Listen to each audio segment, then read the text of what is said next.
Life Management Science Labs would like to acknowledge that we live and produce this podcast on the traditional lands of the Wurundjeri people. We'd also like to acknowledge the traditional owners of the lands of our listeners and our international colleagues. We'd like to thank and pay our respects to their elders past, present and emerging.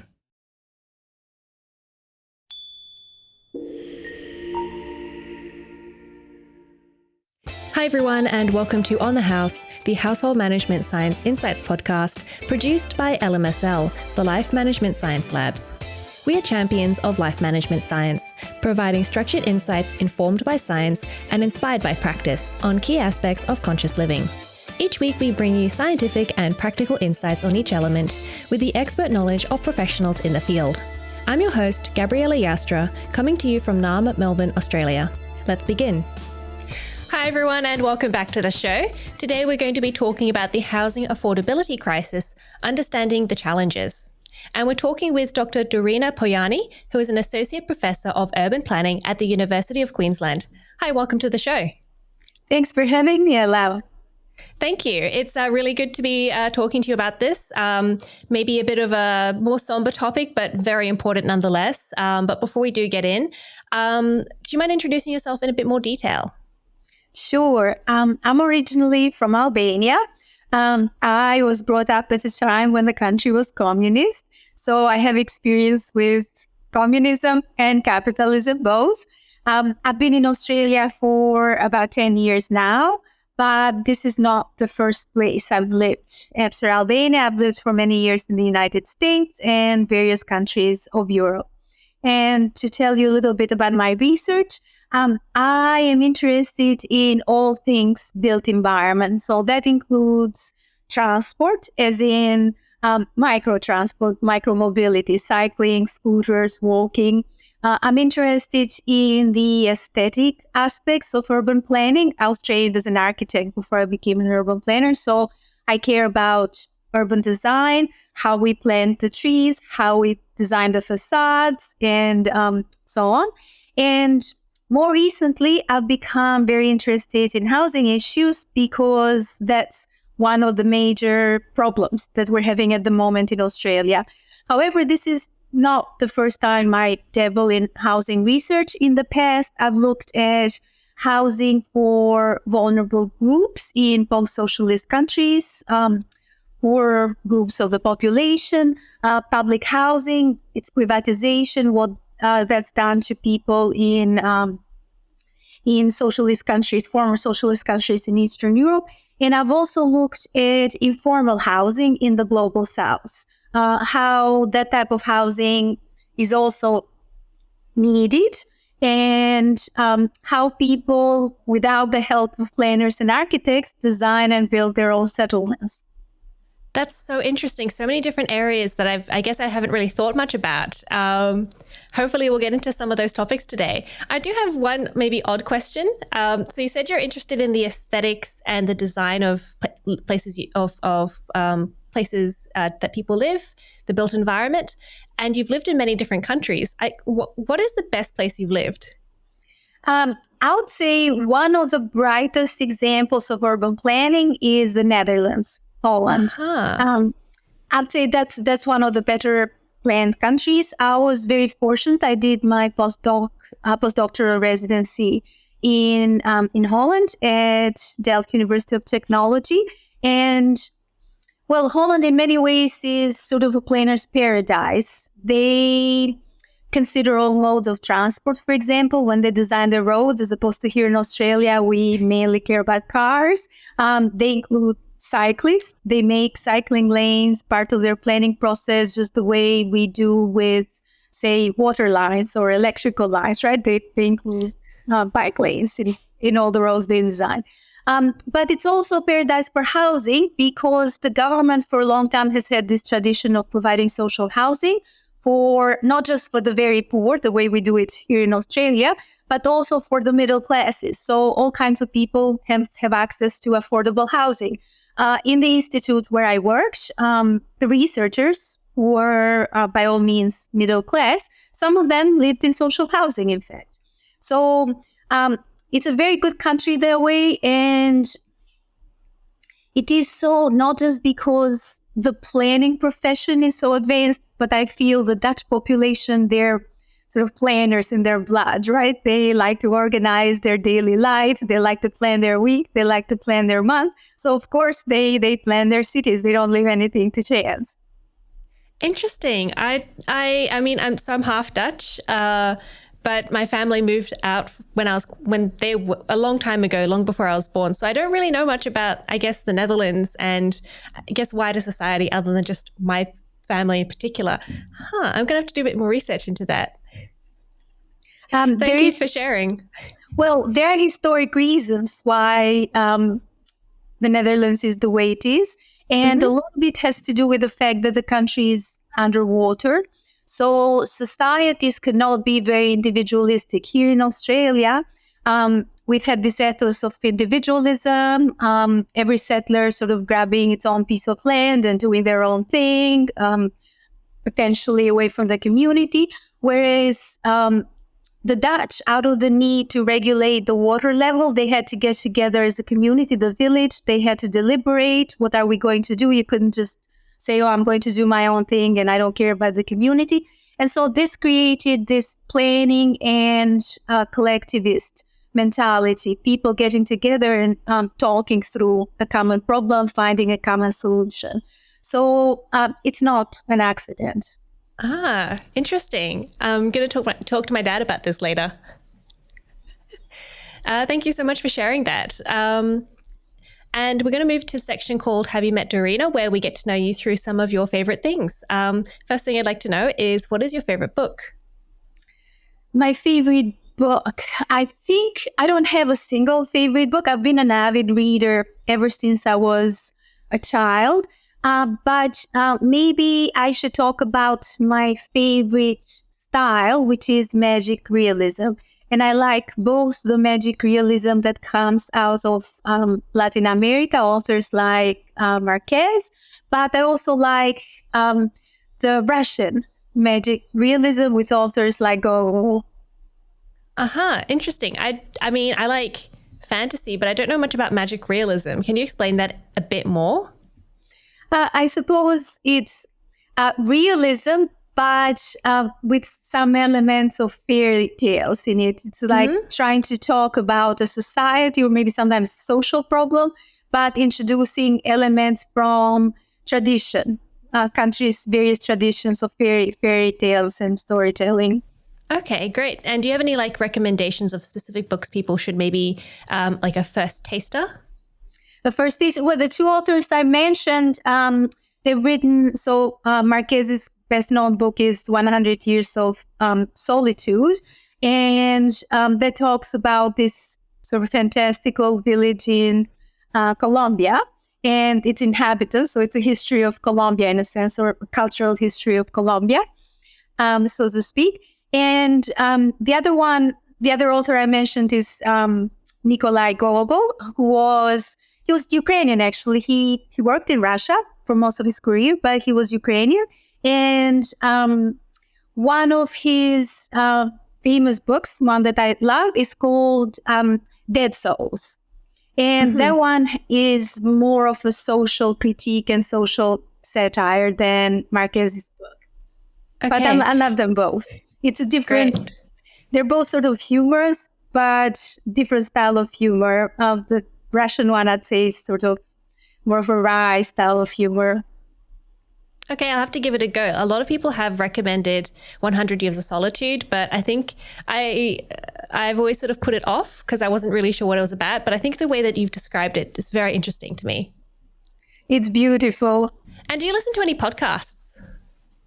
I do. I listen to loads of podcasts. One favorite one recently is called If Books Could Kill. It's a very humorous one. It's two American hosts that have organized this podcast, and they critique what they call airport books, which are social science type books, sometimes with some very, very flawed concepts in them or based on very, very flimsy data. And I like it because of the critique of the book, but also the style and just very entertaining.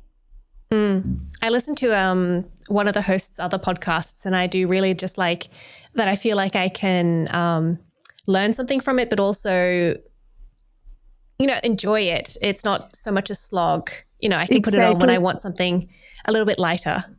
Exactly. I mean, I do a lot of reading and writing and listening myself for work. So things that I do for entertainment, I'd like them to actually be fun. Exactly. Yeah. Amazing. And do you have any role models? Role models. Yes, I guess my role models are all the female planning academics that have come before me. They were less numerous in the past, but fortunately there is a bit more of us now. That's great. And it's great to know that, we're sort of trying to even out the playing field, having more women in every area that lacks women, I guess. Yes, exactly. And I'm in a profession that's made quite a lot of advances. Once upon a time, all planners were men, and now there are a lot more female planners out there. Here in Australia, we're almost breaking even, in fact, based on the recent statistics. But we work together with professions like architecture, real estate development, and those still tend to be very male-oriented. Yeah, I did speak to a few architects who said that exact thing, that it's getting better now, but it's still very male dominated. Hopefully that's changing, and we'll maybe get some more people interested in planning and architecture and building and everything from this podcast. Certainly. And I mean, at University of Queensland, we do make a big effort to recruit a diversity of students. We want this profession to be for everyone, because cities are for everyone. So then we need a mix of people to plan them. Sounds obvious, but, hasn't always been the case, I guess. No, absolutely not. In fact, one of my current projects is to look at the early planning utopias designed in the late 19th century, early 20th century, mostly designed by men, of course, and to look at them from a feminist perspective. So analyze whether women were taken into consideration at all in those early plans, because it was those early plans, urban models, that set us in a particular path in the 20th century, this very car-oriented, materialistic kind of culture we live in, and that we're now trying to combat as contemporary planners. Interesting. I'd like to see your research. Maybe we can talk about that later, maybe, if we have time. And have you completed any courses that have inspired you?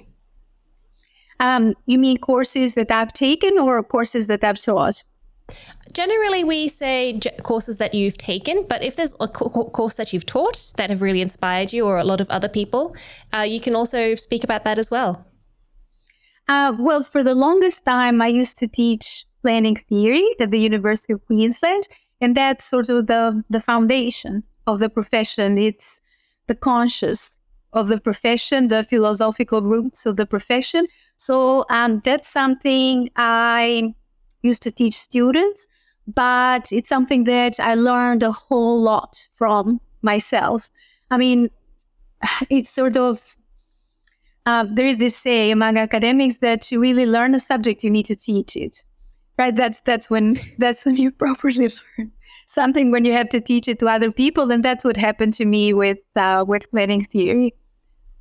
I haven't heard that, but it does make sense that you'd have to, teach something to learn it. Although you'd think you'd be an expert before you teach it. Not always.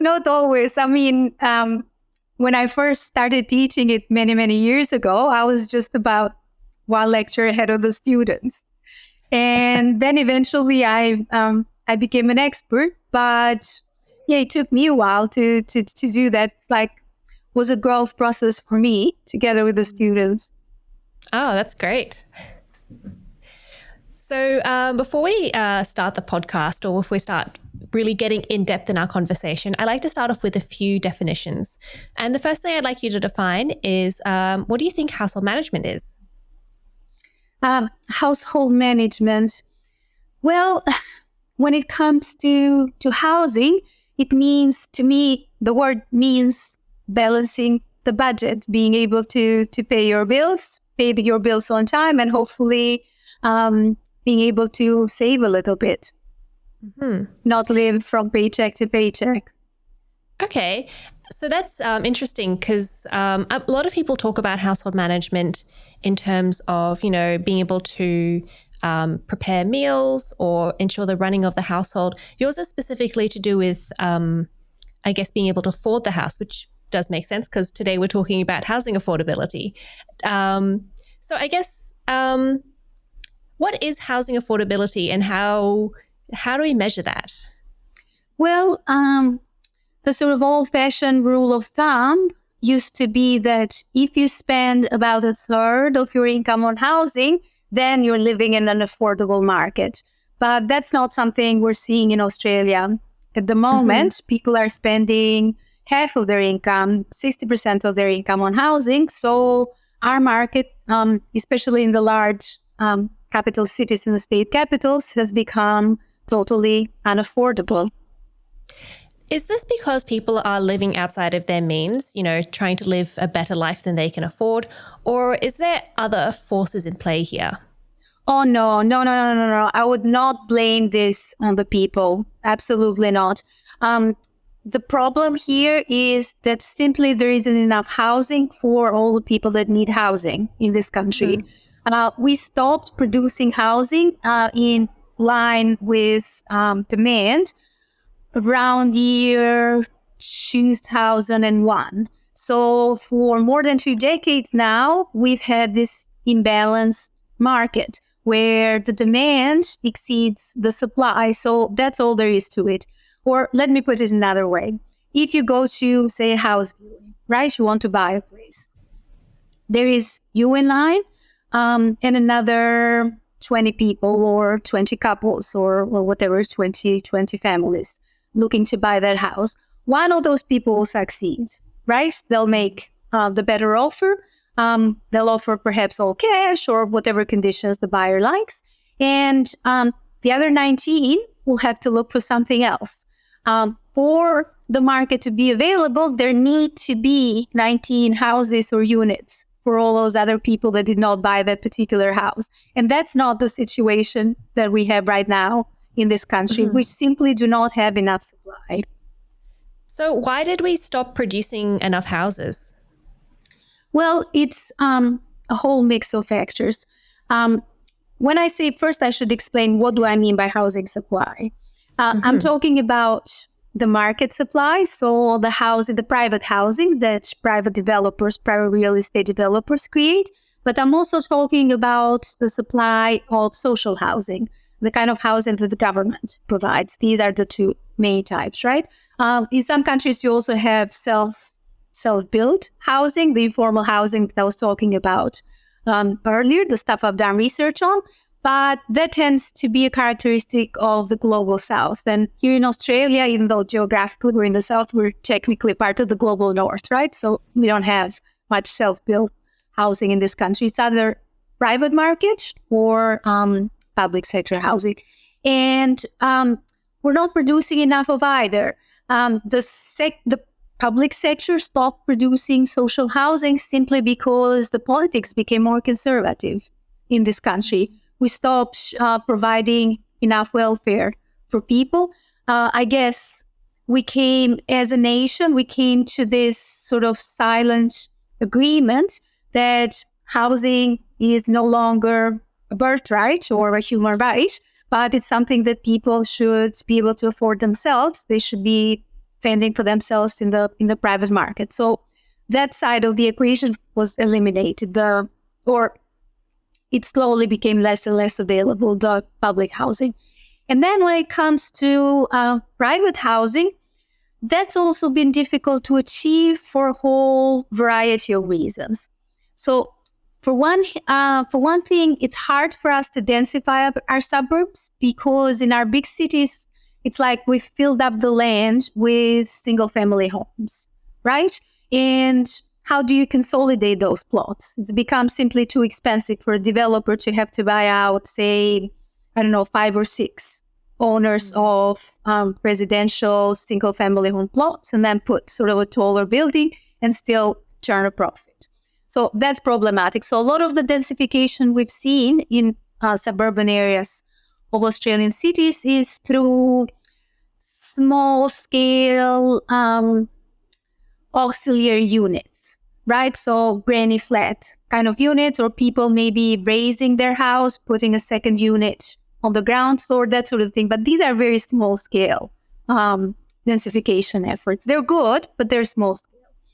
And then if we look at high-rise buildings, I mean, there was a bit of a boom when I first arrived in Australia 10 years ago. Not enough of a boom to really balance the market by any means, even though some people will say that, oh, there was so much construction. No, there wasn't. Not enough to balance the market. I'll say that again. But there was more construction. Now there isn't enough of that either, because for one thing, labor costs have become very high in Australia. Even though our population has grown, we're almost 27 million. Now we've been growing fast, but still we don't have enough workers to work on those projects, right? And we probably have to import the labor from other countries, except that if you've been listening to the political public discourse recently, a lot of people are actually blaming migrants for the housing crisis. So you see, to solve the housing crisis, we need more migrants. So they provide the labor to build more housing. But then if they're blamed for the housing crisis, then the government, to please the voters, will try and keep migration numbers low. So that's one issue. Another issue is land has become very expensive. I already talked about that. And land becomes more and more expensive, especially land in inner cities, when cities sprawl very far out, right? There was a time in this country where housing affordability was not such an issue.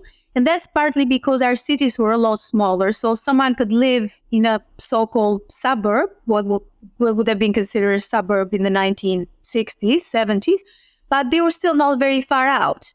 A short bus ride or a short car drive, and they could still come to the downtown where maybe their job was located. Mm-hmm. Now our cities have sprawled very, very far. I mean, here in Brisbane, it's like we're invading the bush. And we're even putting houses in flood zones, in fire-prone areas and such. And so that means that land that is in more accessible locations comes at a much larger premium now.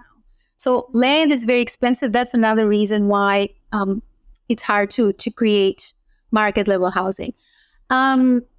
Another reason is energy costs have become quite high in Australia. And that's to do with the fact that we want to decarbonize our economy. We don't want to rely as much on fossil fuels, except that we don't have any other really good sources to produce energy. I mean, we do have solar, wind turbines and such, but apparently that's just not enough. So we've seen this sort of boom in energy costs. And you need a lot of energy to create new housing, especially if you're going to create high-rise housing. Imagine all the energy that's simply needed to transport the materials to the construction site, right? Yeah. So that's an issue as well. And then finally, another issue is that developers do have a little bit of a habit to drip feed new housing units into the market because they want to keep the prices high, right? So that amounts to a form of speculation. When you have the lot, you have the plans prepared for new housing, you even have the planning permits, and you just don't build because you figure, well, I'll just wait until the market is even hotter, right?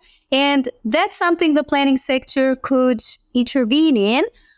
There could be rules potentially saying that once someone has secured the building permit, they need to start building within a certain amount of time, X number of months, whatever particular planning system in a city decides. Otherwise, you lose the right to develop that site. So that could be a way to ensure that whatever gets approved actually gets built.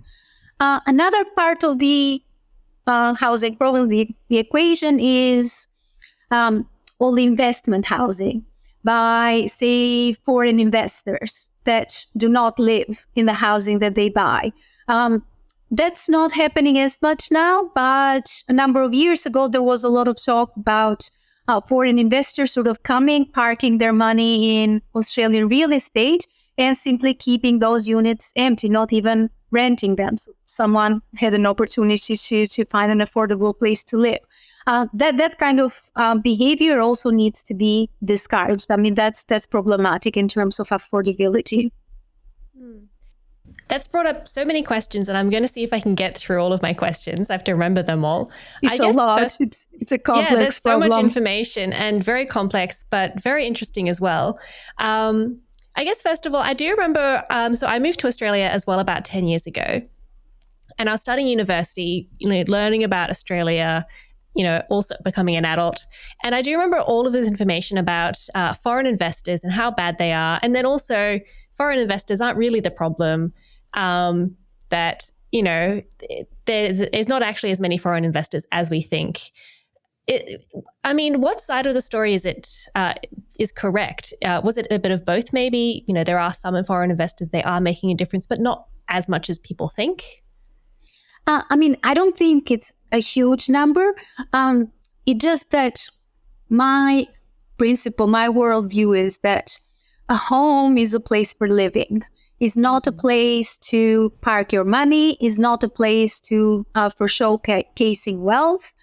It's a place for living. So if someone, whether the person is foreign or Australian born or indigenous or whatever, if a person is buying a place because they want to live in it, that is fine. We live in a place that allows private property and all of that. The problem arises when housing becomes an investment. That's part of the issue we face here in Australia. Mm-hmm. So, for example, my parents have bought properties as an investment, and they're renting it out to people. Is that a big problem? Maybe it depends on how many properties you have. Because I assume people still need to rent. Yes, absolutely. If the units are becoming available in the market, that's already much, much more desirable than units being built and then money sort of being parked in those units, but they're not even being put in the market for rent. So that's unfair. However, I have to say that in this country, we do encourage a bit too much investment, housing investment. There is this over-reliance in the country on real estate for wealth, which shouldn't be the case. People should have wealth based on their labor. That's how I see it. That's my philosophical standpoint. But here we encourage investment by creating a whole variety of tax rules that make investment worthwhile. In other countries, they discourage investments with particular taxation mechanisms that don't make it worthwhile to own investment properties, make it worthwhile for people to just own the place that they need for themselves, and that's that. And that gives an opportunity to others to buy a place to live. So is that what we need in Australia? Maybe some more incentives for or disincentives for investment properties so that there's more properties on the market? Or do we need to target, I guess, developers so that they are building more housing? We need to do both. We absolutely need to do both. So we need to change our taxation system to eliminate things like negative gearing and stuff like that. An economist can tell you more in detail about how the taxation system works. But then we also need to incentivize the private market to produce more units, for sure. And there are ways to do that. For example, developers could be given some height bonuses if they're going to include a couple of affordable units in their building. If they're willing to say, well, 3 units are going to be sold at or rented out at below market level prices. Then the city can say, sure, okay, if you're going to do that, then you can build an extra story in your apartment building. So that could be one way to do that. But we do also need to go back to creating public social housing. So the government really needs to take charge there. They shouldn't be relying simply on the private sector to solve the housing problem. And in the past, people have asked me, because I've come out and said that it's fine to build high rises, especially in inner city accessible locations. And high rises can be both in the form of social housing and market housing, private housing. And people have come and said to me, well, Dorina, if you're so keen on that type of construction, would you live yourself in a 40-story building or 100-story building or whatever? And that's really asking the wrong question, right? The point is not whether I would live in that kind of housing. I might, but that's really not the point. The point is developers are building that kind of housing because someone wants to live in it, right? They've done their market research and they've noticed that someone is willing to buy that type of property.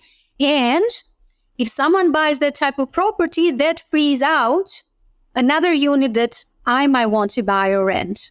So it creates this trickle-down effect, frees up housing for other housing typologies for other people. So it's important to have a whole variety of housing types in the market, in the mix. Mm-hmm.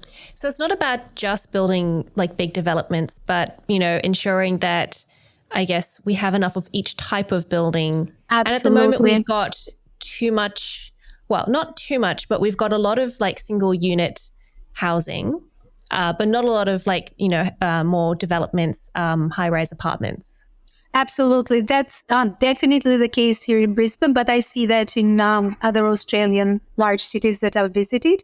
When I first arrived, in fact, I was very surprised because there were these high-rises being built in the center, and they could be, 20, 30, 40 stories tall. And then they'd be right next door to single-family homes, right? And I had remarked to my colleagues in the planning department, I said, why do you do it like this in this country? Why do you go from 1 or 2 stories straight to 30, 40 stories? How about maybe 4 or 5-story buildings, gentle density, 8-story buildings, 10-story. My parents in Albania, for example, live in an 8-story apartment building, and that's very pleasant. They know all the neighbors, and there are so many issues. It's not so massive that it blocks everybody's light, right? And my colleague said, "Oh, Dorina, that's a known problem. You're not the first to observe that. That's called the missing middle of Australian housing. There are no townhouses, row houses, gentle density kind of houses, 4 or 5 stories, and so on." So I think that's because of the land value problem that I mentioned in the very beginning. Because land has become very expensive, when developers manage to assemble a large enough parcel of land to do multi-story housing, they have to buy out 5, 6 private owners of single-family homes. It's only worthwhile for them to build a high-rise. Otherwise, there isn't much profit in it. And again, that's because of the way we've set up our real estate market, our land ownership market. So is there a way that we can maybe try and fix that, or is it sort of until land prices come down, we can't really do anything about it? Of course, there are ways to fix it, but again, the market alone cannot fix it because of the problems I just mentioned. It is the case at this point. I mean, I strongly believe at this point the government needs to be in charge and actually start assembling parcels of land. And this is not unprecedented. It's not some crazy idea I just came up with right now. This is something that's been done in European countries for a very, very long time. Capital cities having the municipality itself, the city council owning large parcels of land and developing them as the need arises. I mean, that's what we need to start doing in this country. And actually not even consider doing it. I think we need to start doing it very, very urgently. I mean, the housing crisis not of such proportions now that we can't wait around anymore. 10 years ago, when I first arrived, I was being a bit more conservative when I was talking about these issues. I'd say, oh, we need to consider doing that. Maybe we need to do that. But at this stage, I mean, I feel like it's urgent. We actually must do it. Mm-hmm. So what can your average listener of this podcast do to, help to alleviate the affordability crisis? Is it just petitioning our government? Yes, petitioning our government is important. Our votes do matter, even if it's just one vote at election time, but that does make a difference. So we need to think about that. As far as practical tips, see, I don't feel like giving practical tips on how to save on housing because I feel people know already what needs to be done, right? They're stretched out very thin. There's lots of families there that they're stretched out to the maximum. To be able to afford housing, they're already taking steps. I mean, people are eating less. Who are eating, junk food, cheap junk food, so that they can afford to keep a roof over their head. They're having to forgo enrichment activities for their kids. They take their kids to school and then they can't afford any after-school programs at all for the children. They're less mobile. Transport is expensive. It adds to the cost of living. So people aren't going to activities they need to go to because it's just too expensive. Some people are having to move to locations that are less and less accessible. If they were living a little bit closer to their job or school, they're having to go farther out in the suburbs. But even that decision, I mean, for one thing, it's expensive to move. That comes with a cost. You have to hire a mover, etc. You have to pack all your belongings, and but you have to put down a deposit. So all of that has a cost. But then in some cases, the transport cost over time can balance out the savings on housing that's less accessible. So there aren't really any great tips. I mean, there isn't a whole lot that people can do. And all the situations I just mentioned aren't tips. I mean, they're just observations and heartbreaking observations at that of what people are having to do. Yeah, so it's just it's just so hard because people are trying their best, they're doing all the right things, and yet they still can't afford housing that they need to, I guess, help themselves, help their children, and they're having to go without things. So yeah, I mean, if you are in a situation where you are able to afford to have a nice house in an area that you want to live in, that affords you the right sort of public transport needs, you're close enough to work. Is there something that you can do in that situation, maybe particularly if you are you do have a few properties that you've invested in? Is there anything that you can do there, or is it still mostly governmental?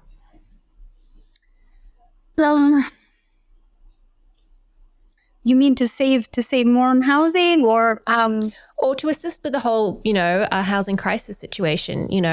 Let people live in your investments for free or at a reduced price, or is that just not really sustainable?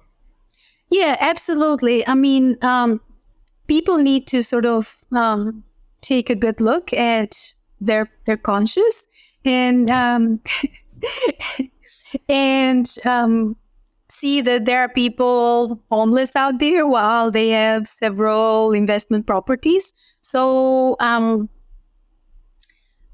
then consider, do they want or need to put the rent up or not? So that's one thing property owners can do.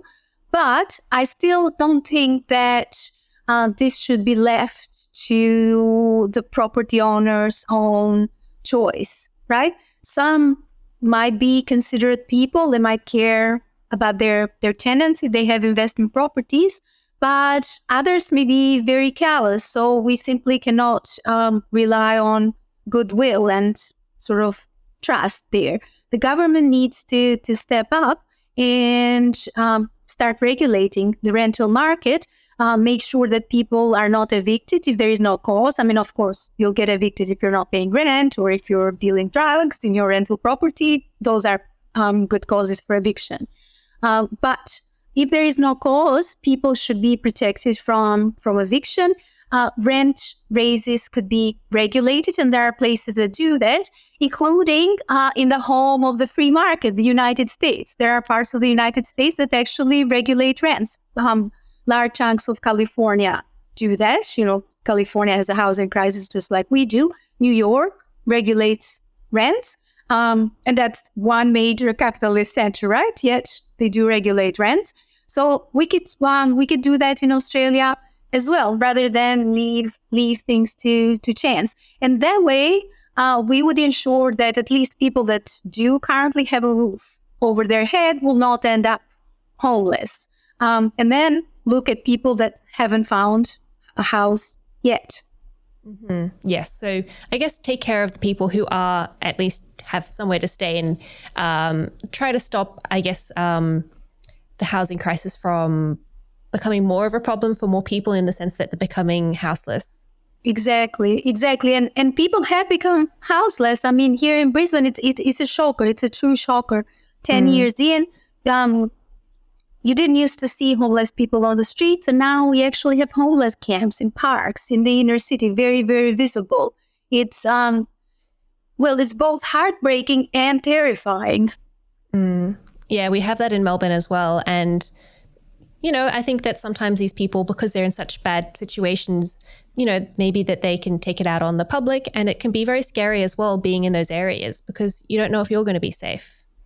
Of course, it creates safety issues for the general population, and then it creates costs to the healthcare system. I mean, it's not good to have people without a home, you know, exposed to the elements. They're going to get sick.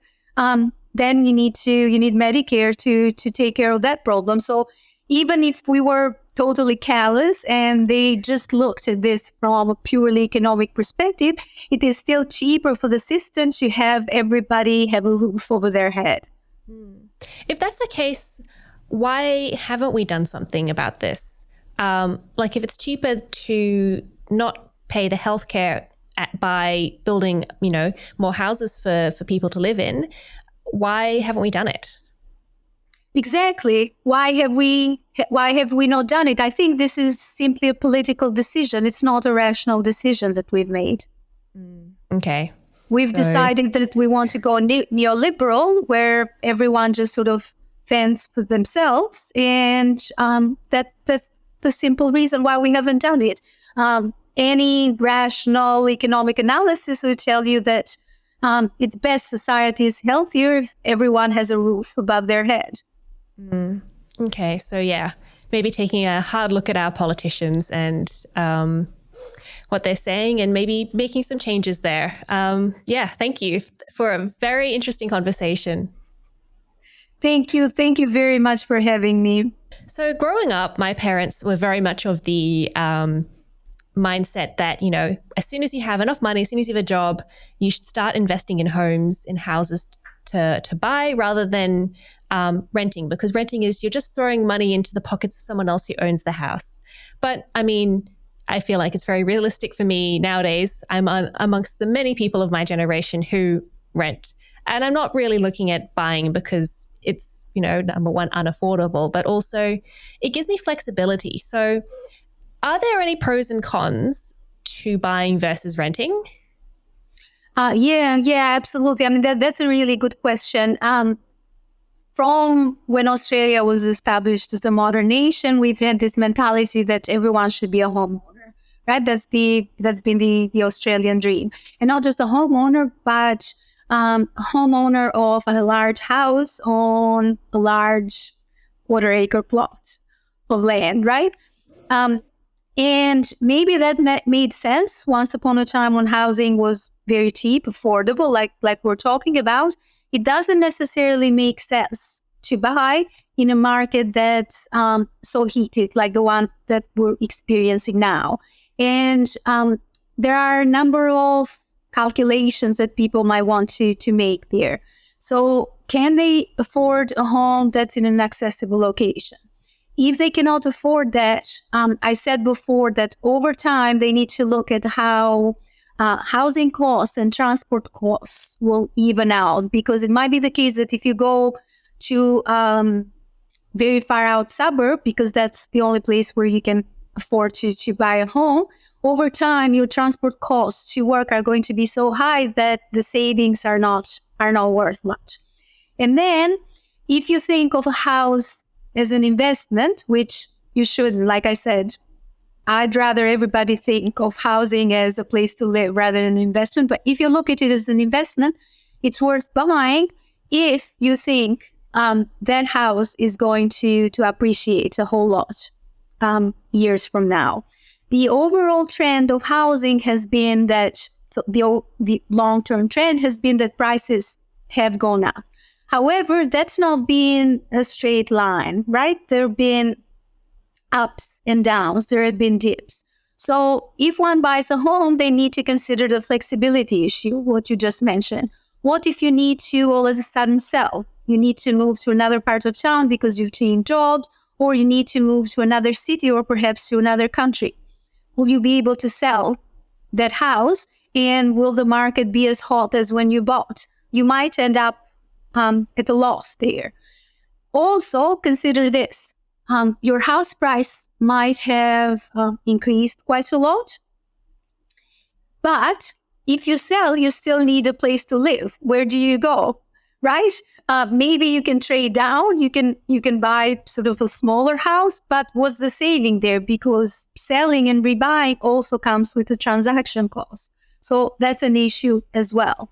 And then if you're considering buying an apartment unit, you need to consider how much your rent is at the moment and how much will the body corporate fees be. Because if they're going to be nearly as high as your rent, it might not make as much sense to buy, because if you buy, consider that you will also have sunk the capital into a particular place, right? Which you have not done while you're renting. And the capital, the amount of money that you put down, is worth something, right? You can put it in the bank, you can get some interest out of it. So all of that needs to be considered in the decision to buy. I mean, people should not have this fixed ideology that I need to be a homeowner no matter what. It needs to be a rational decision considering all these factors. Mm-hmm. And I mean, I've just moved house from I've moved from one apartment to another apartment, and we were renting, so didn't have all the things involved with, having to try and find someone to rent or buy the place and do all that stuff. But it was still very stressful to move. So even just moving, I assume buying a house and selling a house is much more stressful than just renting and moving. Of course, yes, absolutely. So that's something to consider as well. And there is maintenance involved.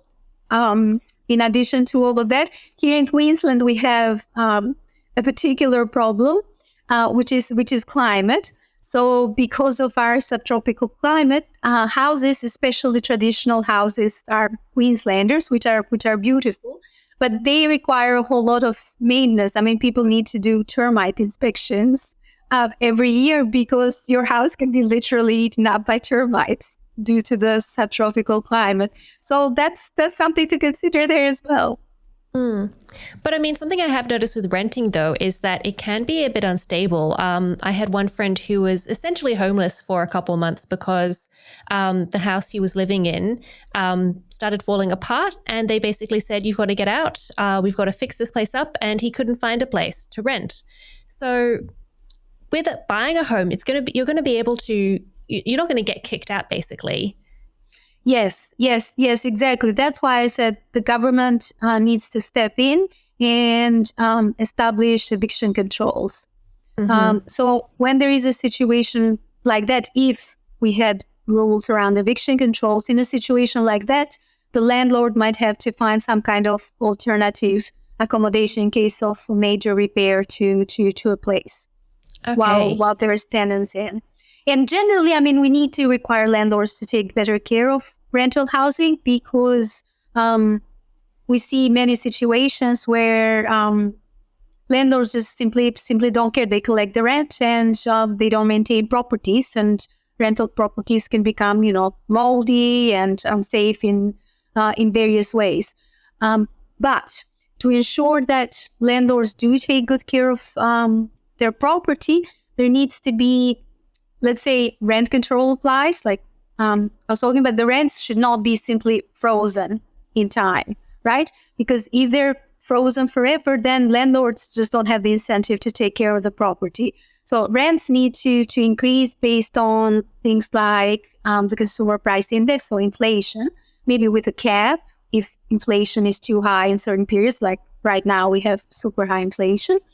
And rent increases should also take into consideration any major improvements that the landlord makes to the property. So if the property needs to be completely repainted, maybe the tenant could be asked, under conditions of rent control, the tenant could be asked to cover a little bit of that cost, right? Because if you live in a property long term, that would be reasonable to expect. Yeah, that makes sense. I've always considered, I guess, the maintenance as the landlord problem. But if I'm living there, I guess why wouldn't I? Long term. Yeah. Then it's practically your home, right? It's a little bit your home if you're staying in a place 10 years, 20 years.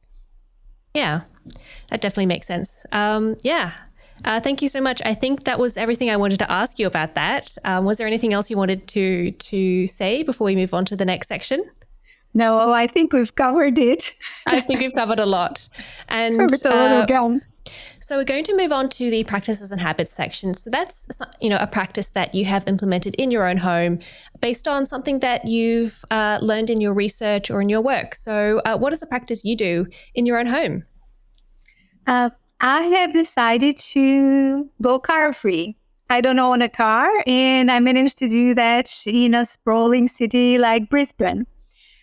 It's not necessarily a decision driven by savings, but savings are a nice side effect. I've made the decision because part of what I teach is transport. I talk about sustainability issues, environmental issues quite a lot with my students, and I feel like I need to practice what I preach. It would be quite hypocritical of me to have 2 cars in a garage while I'm telling others to adopt sustainable practices, right? So that's a decision I've made. And to be able to do that, I need to live closer to my job, which is located fairly centrally in Brisbane. The University of Queensland is practically in the city center.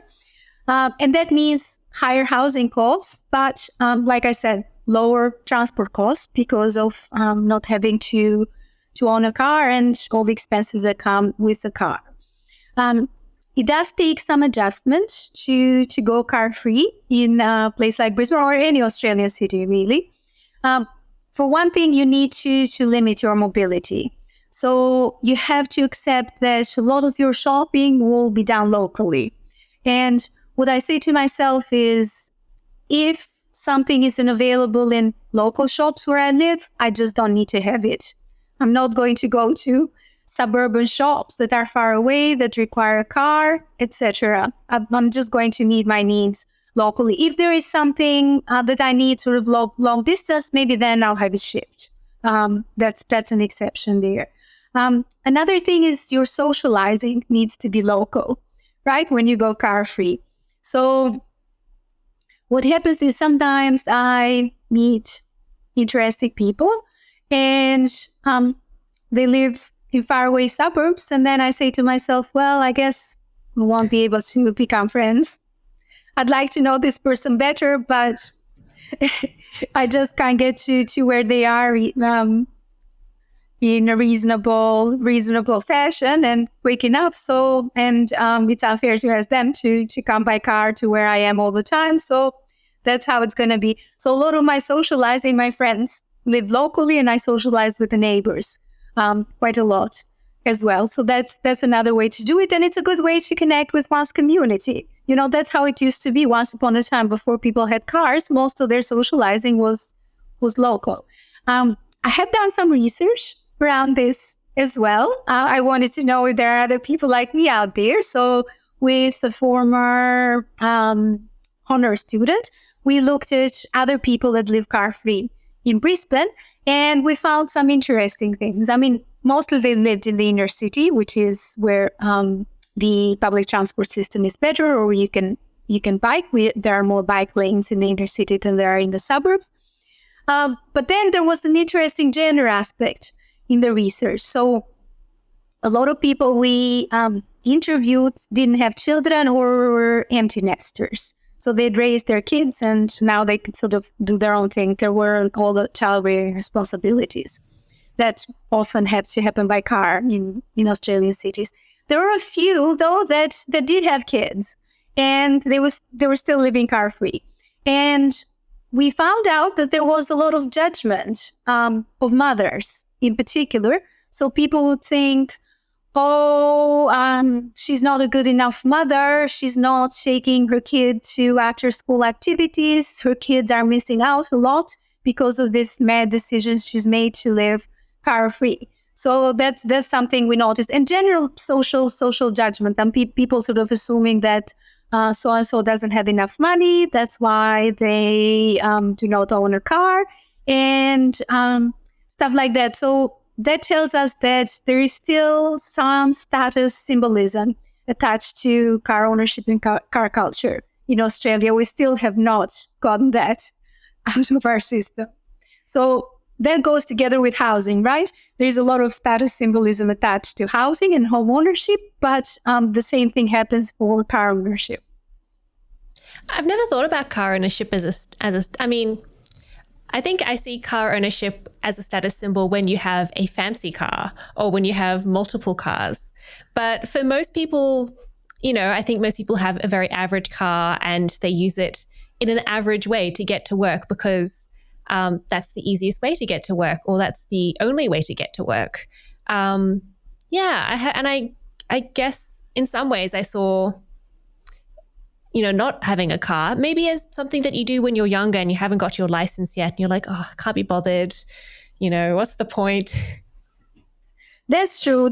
I mean, the status symbolism of cars is not as strong as in Australia as it is in some other countries. I've done some international research on this, and the symbolism is extremely strong in countries like India, China. And that's quite surprising because those countries, until a few decades ago, didn't use cars very much at all. And as soon as the population, accumulated some wealth, car ownership skyrocketed, and now it's very, very strongly attached to social status. In our research with a colleague from University of Melbourne, we heard stories like in India, for example, where marriages could not be arranged if one family owned the car and the other didn't. It just the status didn't match. Or in China, we heard situations where people fear for their job. What will my colleagues think if I don't have a car? They'll think I'm not doing well enough in my job or my business. So there is worse. I mean, but we still do have some status symbolism here in Australia. I have been in situations where, I have a car now, but, when I was younger, I didn't have a car. I couldn't drive. And people be like, how do you get places, Or I still regularly take public transport. And people are like, but why? Why do you take the train for an hour and a half when you could drive? And I'm like, well, I just hate driving, so... Exactly. Me too. That's what's driven my choice. I mean, I hate driving, but I also hate the whole car culture that I feel has destroyed our cities, really. I mean, imagine how much better our cities here in Australia would be if instead of all the cars, we had really good public transport, we had really good active transport infrastructure. I mean, I think we'd be paradise on earth. So instead of driving, do you, walk a lot, take trains, buses, yes. Bike a lot? Mm-hmm. Yes, all of that, yes. Does it mean you have to plan a bit more as well, like how you get places? Absolutely. Being car-free involves more planning than when you have a car in the Australian context. right? I mentioned before that I lived in Holland for my postdoc. I was there for 2.5 years. And there I had a bike. And cities are very, very well set up for cycling. And there I didn't have to do any planning at all either. I mean, I could just hop on my bike and there were no safety issues associated with cycling. So I had complete freedom there, being car free. Also, their public transport was so good that I didn't need to plan ahead with, train schedules and bus schedules and such. I could just go to the tram stop, and I knew that in 5-10 minutes a tram would arrive. So that didn't involve much planning at all. So we could have it that way in Australia. I mean, there is it's a political decision we've made to not do it that way, but technically we could achieve that level of freedom here. So I think that Australia is trying to become a bit more car-free. Where I live in Melbourne, one main road, they've put in its trams, cars, and also bikes, and they've put in these big tram and bike paths that actually, as someone who drives there, it's very irritating to have to go around everything. Do you think it is possible to integrate public transport, cars, and bikes in a place like Melbourne, where the infrastructure is already mostly built? Yeah, I think it could be done. I mean, if we move away from our concept that the car is the king and we start giving equal weight to all the other modes, sure, they can be integrated. I mean, the way we do it now is we prioritize cars, and once the car circulation problem is solved, we think of the other modes. If we did it based on a different concept where each mode is equal, then we'd have a much more integrated situation. Yes, for sure.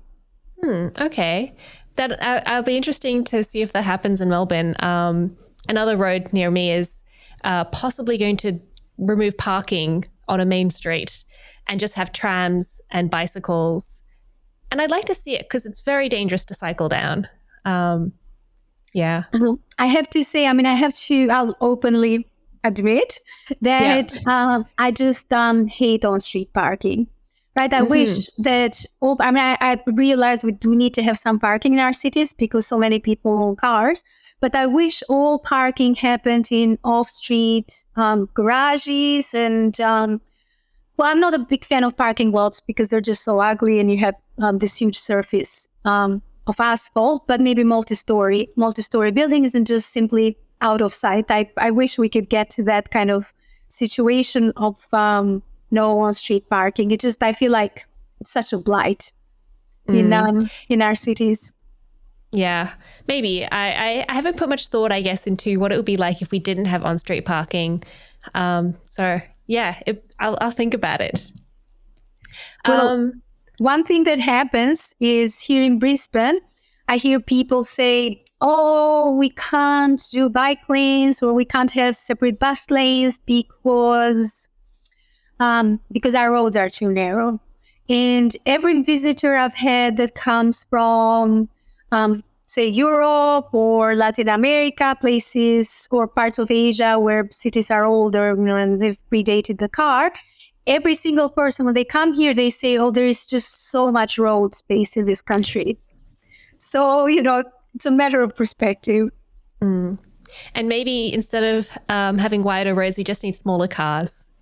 Also, yes, that's true. Something people need to keep in mind is that contemporary cars that we're using, they're actually even larger than horse carts of old, of the early 20th century, late 19th century. So yeah, remember those things that look so bulky in old movies, in period movies? Those were actually narrower than the SUVs we use now. Okay, yeah. Interesting. I've never actually thought about that. Okay. And I guess, were cities designed around those? So around the horse and buggies? Yeah, that's right. But they could fit, a road that could fit, say, four horse and buggies back then now can fit only 3 cars with the kind of SUVs we have. Okay, so yeah, smaller cars. Thank you so much for talking with me today. It was such a great conversation. You've made me think about a lot of things, I think, in ways I haven't thought about them before. If our listeners want to find out more about you, where can they find you? I'm easy to find. They can look at my University of Queensland webpage, which lists all my research, as well as sites like ResearchGate, academia.edu, Google Scholar, and so on. And then on social media, I'm only on LinkedIn, so they can find me there. Great, thank you for that. And we'll put those links in the show notes so people can find you. Thank you so much for talking to me today. Thank you very much for having me. I loved it. Thank you so much. You've been listening to On the House, produced by the Household Management Science Labs, a division of LMSL, the Life Management Science Labs. More episodes like this from across 10 life management perspectives can be found by searching LMSL on Apple Podcasts, Google Podcasts, YouTube, Spotify, and other podcasting apps available on your smart devices. If you enjoyed this episode, please consider rating our show, sharing it, and subscribing to our channel, as it helps other people find it so we can grow and bring you more quality resources. More of our work can be found on our website at hm.lmsl.net, where you can join our movement. I'm Gabriella Joustra. Thanks for tuning in.